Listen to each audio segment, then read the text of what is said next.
Hello again, Michael. Welcome back to St. Greg's. Hello again. Hello. Nice to see you. So we have Willow, Beech, Ash and Redwood classes here. Children, you know, you've been looking at Michael's poems on his YouTube page. You've been finding out about him. We looked at These Are the Hands even in assembly on Monday. And you know that Michael is a teacher and a poet and an author and a bringer of joy and magic and imagination and creativity. And now you get to see that in person. You're going to hear some of his poems. You're going to be able to ask him some questions. And Michael, we are just thrilled that you are with us. So over to you, sir. Thank you for joining us. Thank you. Well, hello, everybody at St. Gregory's, and of course now especially Key Stage 2. So as I've just heard, that's Beech class, Ash class, Redwood and Willow class. Yeah, so all those lovely trees. That's lovely. Okay, so as you can see, I've brought along somebody there. Look, I've brought along a little me to look after me in case I get lonely. So he's come along too.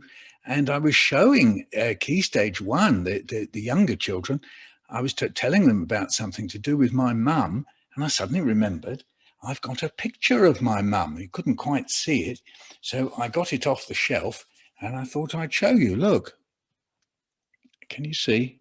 There. Yeah, make sure the light's not shining. That's it. There, you see. That's my mum, and her name was Connie.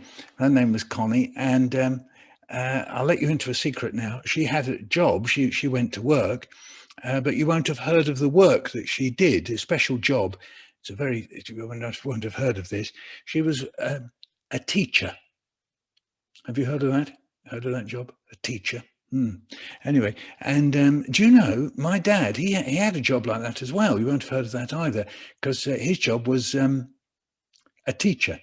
Yeah, they were both teachers. Just imagine that. Both your mum and your dad are teachers. And you get home from school and they come in a little bit later and your mum says to you, "What did you do in school today?" Now, you know, like mums and dads and nanas and granddads and stuff, they often say, "What did you do in school today?" And then you go, yeah, some stuff. And they go, "Oh, right, okay." And they don't ask you anymore. That sometimes happens with my mum and dad. If I did that, "What did you do in school today?" And I'd go, "Stuff." They'd go, "What stuff?" And then I'd say, sort of stuffy stuff, stuff. They go, "Yes, but what sort of stuff?" "Oh, I don't know. I think it was history, I think." "History? That's really interesting." And they would be like that.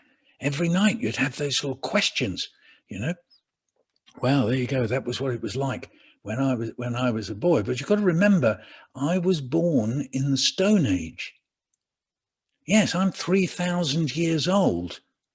Not many people know that, but I'm 3,000 years old. And in the Stone Age, all we had was, well, stones and rocks and pebbles and gravel. We had that. Yeah. So like at home, you didn't sit on a chair. You didn't have a table. You just sat on a rock, and then in front of you, another rock. "Mum, oh, that really hurts. Oh, my bum hurts. Mum. And she'd say, "Shush, be quiet. It's not the chair age yet." How did she know? How did she know it wasn't the chair age? And then, you didn't have food. You just ate rocks. Yeah, that's all we had. So you'd just be sitting there. Oh, that really hurt. "Mum," and she'd say, "Shush, eat your gravel. Go to bed." Well, it wasn't a bed. It was just like an old rock, and you'd lie on it. "Oh, it really hurts all down my side when I'm lying." "Shush, quiet, Michael, go to sleep. It's not the bed age yet."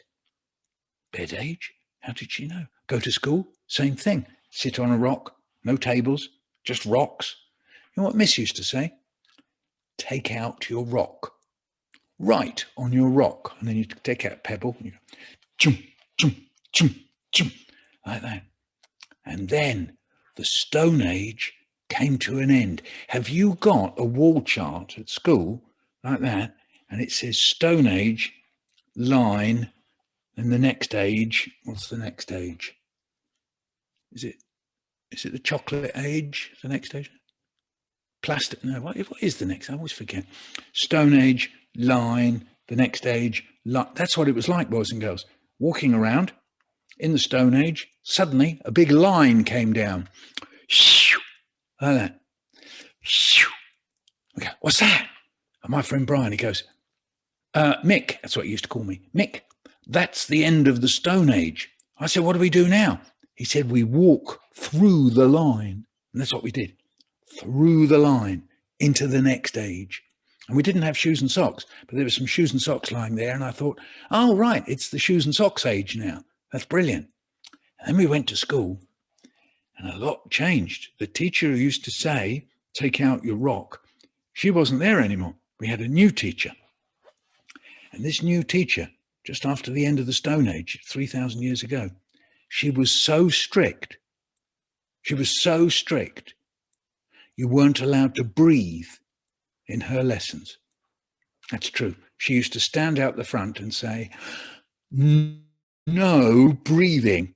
And you'd go,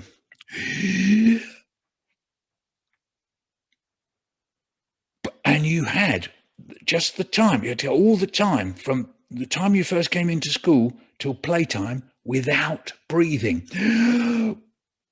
But the weak ones just used to keel over. You'd hear them going down. Kaboom, kaboom, kaboom. And there was always a whiny kid going, meh, gotta go out and do some breathing. And she'd say, no, you've got all playtime to do it in. Oh, go on, miss, oh, go on. No. Do you know, at the beginning of the week, there were 48 children in my class. At the end of the week, there was only 5 of us left. Do you know, you'd be coming out of the room and there'd be just kids lying about. You go, oh no, there's Melanie. Oh, that's a shame. Used to like Melanie, that's a shame. There's Dave. Hard luck, Dave. Always knew you were a bit weak, Dave. That wasn't very nice of me, was it? People say to me, that can't be true. And I go, huh? Say, it can't be true, because if it was true, you wouldn't be alive now. You wouldn't be able to get through all that time without breathing. And I go, ah, yes. But at the end of the Stone Age, they took out the rocks and they brought in desks with lids that lifted up. And some of us figured out that what you could do was snatch a quick breath under the desk lid, and Miss wouldn't know anything at all about it. So once more, from the beginning, we know how it goes. Miss says, no breathing. You can join in if you like. Here we go. The weak ones. Kaboom, kaboom, kaboom. The whiny kid. Miss, can I go out and do some breathing? No, you've got all playtime to do it in. Oh, go on, miss. Oh, go on. Oh, go on. Us lot with the desk lids. Are you ready? Lift up. Hold the breath first. Boom. No, don't slam the desk lid down. If you slammed the desk lid down, that meant out, school, prison. And they used to string us up from the wall bars. Miss, been up here for 3 weeks. And there's rats. And they're nibbling my toenails, miss. So I figured it out. If I wanted to survive, then the way to do it was to let my desk lid down very, very, very, very, very, very, very quietly. So once more, from the beginning, we know how it goes. This is just at the end of the Stone Age, or just after the end of the Stone Age. Cross through the line, shoes and socks. Here we go. Miss says, no breathing. Big breath. The weak ones. Kaboom, kaboom, kaboom. The whingy kid. Oh, miss, could I go out and do some breathing? No, you've got all playtime to do it in. Extra whingy bit. Oh, go on, go on, go on. No. The other lot with their desks. Remember? Here we go. Hold the breath. Make sure nobody's looking. Boom. Out. School, prison. Wall bars. Miss, been up here for 3 weeks and there's rats. And they're nibbling my toenails, miss. Me, thumbs round the edge of the desk lid. Yeah? Hold that breath. Make sure nobody's looking. Under the lid. And then let that desk lid down really, really, really quietly. Really quietly. No noise at all. And that was the way to survive. That was the way to survive. And that's why I'm here today, you see. So there we are. There's a story. And in fact, it reminds me of a question that was in fact from Lottie in beach class. Now, Lottie has got a very interesting question. So that actually comes up to do with that poem about the Stone Age and my teacher who was so strict. So Lottie, would you like to ask your question and then I'll answer it? Hello, Lottie from beach class. Are most of your poems true? Are most of my poems true? Well, you sit yourself down, Lottie, and I'm going to tell you something. That one about no breathing, it's not true. So I pretend it's true. Now, of course, that's a fun way to write. And of course, what am I doing? I'm doing, do you know this word, exaggerate? Can you say that word? Exaggerate. Now, to exaggerate means you make things bigger, or you kind of start with something that's a bit ordinary and make it extraordinary. So maybe sometimes you didn't feel very well and you didn't think your mum or your dad or the teacher, they weren't listening to you. So you said, I don't feel very well. And nobody listened. Now, listen, I'm not feeling very well. Nobody's listening. So how do you make them listen? You exaggerate. You make it bigger. You go, oh, listen, I got a bellyache. Ah, that's good. That's true. I got a bellyache and it feels like I swallowed a hedgehog. Ah, that's getting exaggerated. Feels like I've swallowed a hedgehog and it's hurting. That's good. How can we make it more? And now, oh no, look, the hedgehog, my belly's coming up into my mouth and it's running down the road. We're exaggerating. We're making it crazy. And you see, you can do that with things. You could do it with feeling ill, or you could do it with a breakfast. You could say, I had so much to eat this morning. I had 18 eggs. You didn't, you had one. I had 18 eggs. You see, so you can exaggerate with numbers. So what did I exaggerate with no breathing? I had a teacher who was quite strict. You know, that's all right. But then I thought, well, you could make up a teacher who was so strict, you weren't allowed to breathe. So, of course, you were allowed to breathe, but I exaggerated. And there's a lovely posh Greek word that I'm going to tell you that means this when you read books and so on, and it's called hyperbole. So that's Hyperbole. And do you know one of the most famous writers who writes with hyperbole? Do you know who it is? You do. Roald Dahl. Page after page, he exaggerates. You know, think of the teacher in Matilda. Think of the twits.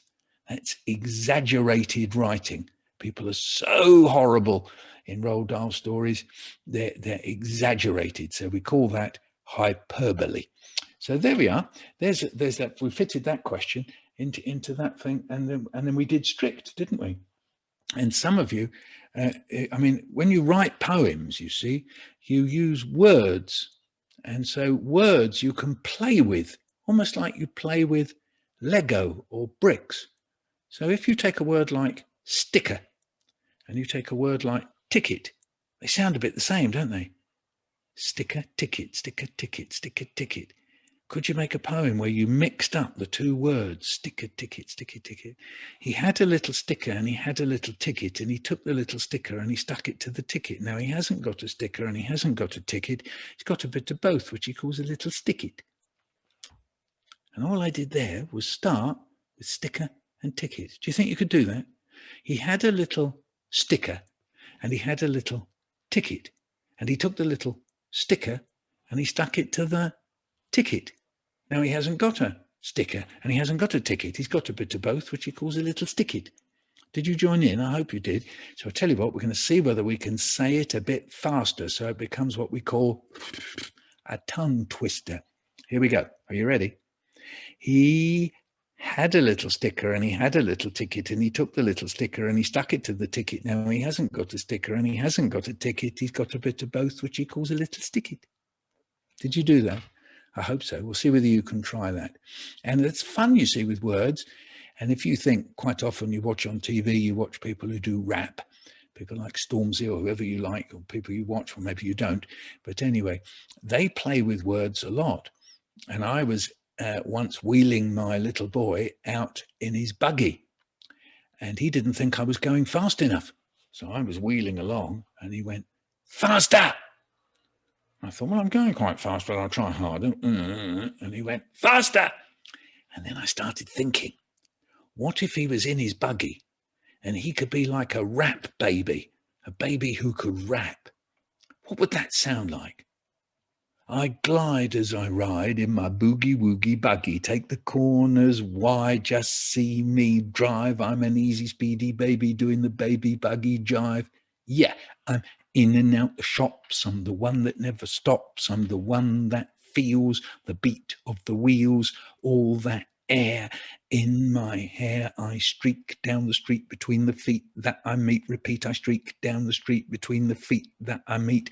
No one can catch my boogie-woogie buggy. No one's got the pace. I rule this place. I'm a baby who knows. I'm a baby who goes. Baby goes. And back again. So that started from the idea of my little boy in his buggy, and he was too young really to rap at that age. He was only about 3. And then I thought buggy, and then baby, and boogie woogie, and suddenly I got some words to play with, boogie woogie buggy. So I tell you what, I'm going to do that one more time, and if there's any words that you can remember, you can just join in. So it goes, I glide as I ride in my boogie woogie buggy. Here we go. I glide as I ride in my boogie-woogie buggy, take the corners wide, just see me drive. I'm an easy, speedy baby doing the baby buggy jive. Yeah, I'm in and out the shops. I'm the one that never stops. I'm the one that feels the beat of the wheels, all that air in my hair. I streak down the street between the feet that I meet. Repeat, I streak down the street between the feet that I meet. No one can catch my boogie-woogie buggy. No one's got the pace. I rule this place. I'm a baby who knows. I'm a baby who goes. Baby goes. You ready? And back again.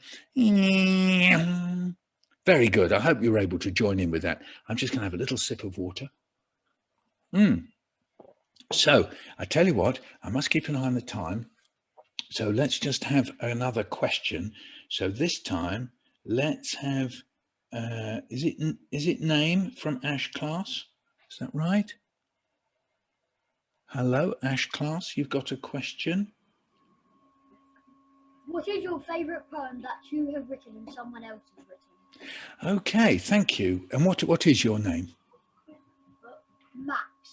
Max. Very good. Lovely.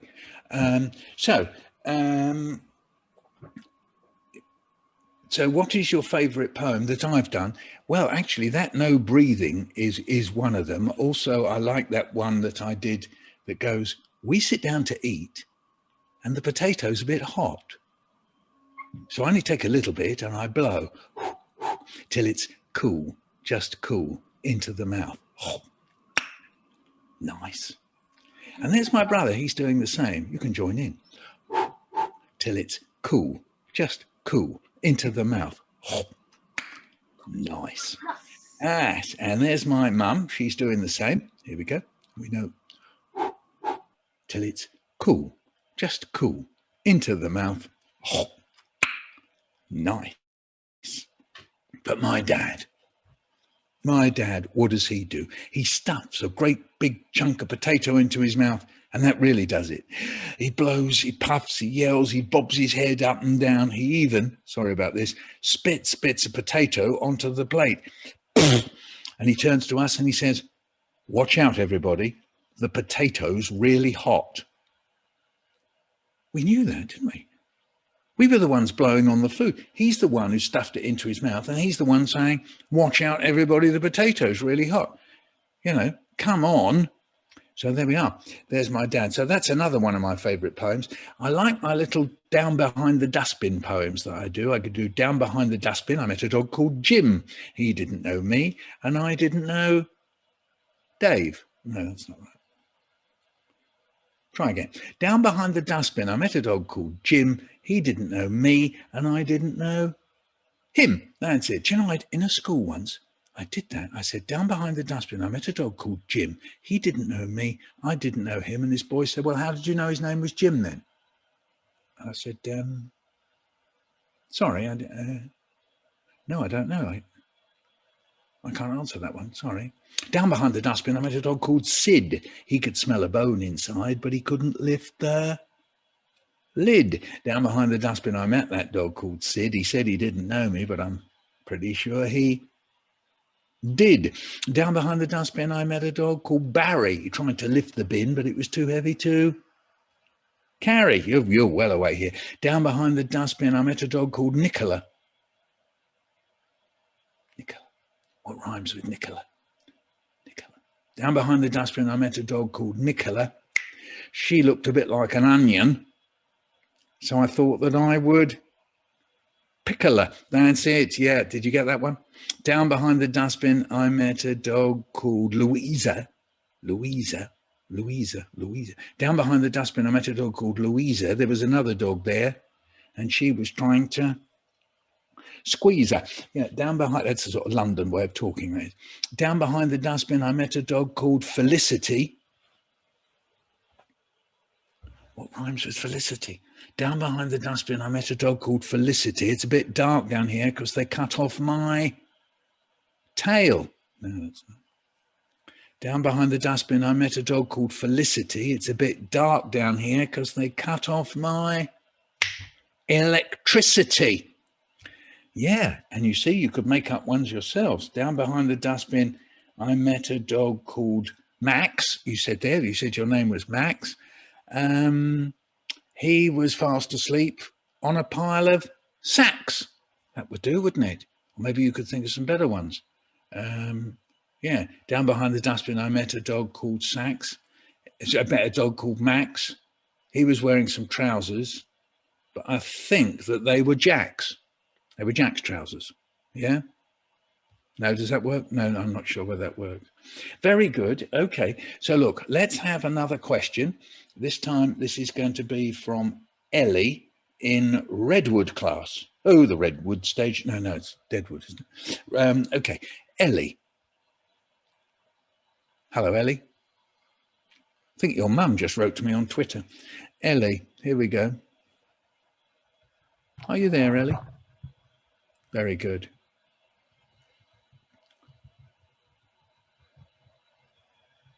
I can't hear you yet, Ellie. Maybe make sure your teacher switches on, unmutes you, as we say. Here we go. Hello, Ellie. Are you writing a poem at the moment? If so, what is it about? How many times will you redraft until you are happy with it? So there's a big, interesting, complicated question. Am I writing a poem at the moment? Yeah, I write poems nearly every day of one sort or another. Yeah. So what it's about? Well, I have a sad story to tell you. My son, Eddie, I know some of you wanted me to read two of the Eddie poems, and I'll do that in a minute. He died. He died when he was 17. And the thing is, I'm writing some poems about Eddie. So that's what it's about. So I was remembering things that he used to do. He was telling me that he wanted to be a comedy chef. Do you know what that is? That's sort of somebody who does cooking on the telly, but makes jokes while they're doing it. And I remember him saying, what would you like to be, Eddie? And he said, I'd like to be a comedy chef. So that was what I was writing about, how Eddie was going to be a comedy chef. How many times will I redraft it? Maybe 5 times, maybe 10 times. So I quite often take out words if I think I've put too many words in. And then sometimes I do just the opposite. I repeat words because I think it makes a nice rhythm if you repeat things. So I have to decide, and it's sometimes quite difficult. So I don't know whether I'm answering your question there, Ellie. So I do redraft, and sometimes I do it on bits of paper. You see, I've got bits of paper here round my table here, and I'm sort of scribbling away. You can see there, look, you see, I'm sort of scribbling on bits of paper and to try and remind me of things.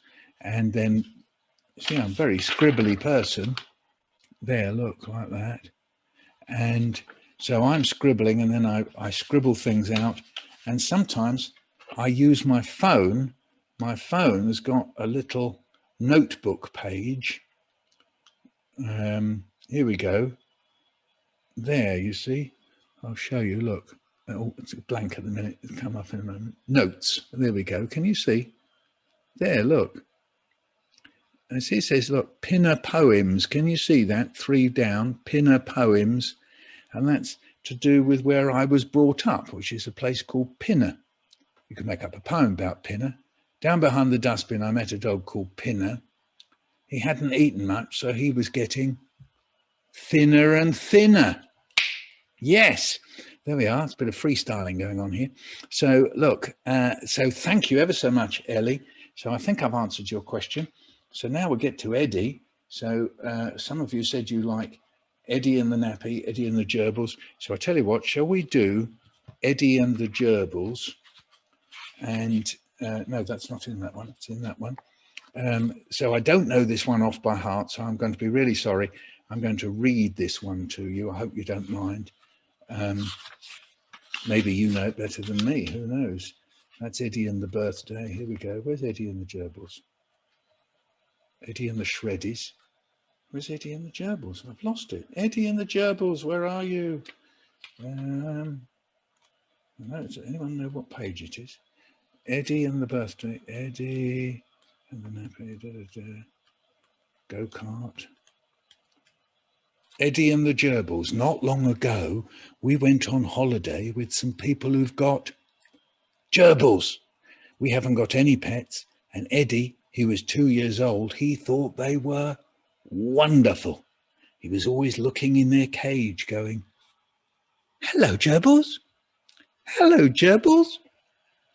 And when the boys took them out of the cage, Eddie loved stroking them, going, "Hello, gerbils. Hello, gerbils," all over again. Now, when we got home from the holiday, like I said, we haven't got any pets, but what we got is mice. So we wanted to get rid of them. So we rang up the council to ask for the mouse man to come over and get rid of them. The mouse man, that's not a man who is a mouse. Silly. It's a man who comes over and he goes around sniffing along the walls and behind cupboards and finds where the mice go. Then he puts down, sorry about this, little trays of poison. Only the mice don't know it's poison. And they think it's some really nice stuff like biscuits. And this poison, it gets them from the inside and they die. And sometimes it pongs a bit. And the bloke puts down the little trays and the mice go, "Wow, this looks like really tasty stuff." Yeah, and they go gobble, gobble, gobble, chunk, gobble, gobble, gobble, clunk. And that's what happens to the mice. So one morning we're having breakfast. And when Eddie has breakfast, sometimes he sits at the table. Sometimes he sits on the table. And sometimes he sits under the table. Well, this particular morning, where was he? Under the table. And suddenly I hear, "Hello, gerbils." Oh, I'll ignore it. Munch, munch, munch. "Hello, gerbils." Better have a look. Oh no, he's got a dead mouse in his hand. Oh no, the head's poking out the top, the tail out the bottom, and he's stroking it, the dead mouse. And he's going, "Hello, gerbils. Hello, gerbil." I go, "No, Eddie, no, Eddie. It's not a gerbil, it's a mouse. It's a dead mouse." And he shakes his head and goes, No. It's a gerbil. "No, give it here, give it here." So I took hold of it by the tail and I took it over to the bin and he's following behind me on his little legs. And then I dropped it in the bin and he comes over to the bin and he looks in and he looks back at me. He looks up, all sad, and he goes, "Oh, bye-bye, gerbils." There we are. Now, some of you asked, didn't you, Lottie? You said, are my poems based on truth? That one is. That's a totally true story. So that's what we call, another posh word now, remember I told you the word hyperbole. Well, this word is anecdote. Anecdote, and that means a little story. So we've had two nice good posh words today, hyperbole and anecdote. So sometimes you can tell an anecdote and sometimes you can do an anecdote but with hyperbole, making it exaggerated. Yeah, so I hope that helps you to write things and think about things to write. So now, right, so look, St. Gregory's, that's more or less time to say goodbye to you. So thank you very much for having me. I hope you've had a nice time and you've learnt one or two things. You did some poems with me, didn't you? So there you are, all waving. That's lovely. Very good. So lovely to meet you, St. Greg's. And that's it, I think, for today. I'll say goodbye to your head teacher as well. So can everyone, I know you're waving and it's lovely, but it's such a privilege to have Michael join us. Can you unmute yourselves so that we can say a proper goodbye? Michael, thank you ever so much. We should exaggerate and we shall practice our hyperbole on our anecdotes and we will, we'll make you proud. So thank you very much. Everyone say bye-bye to Michael. Thank you.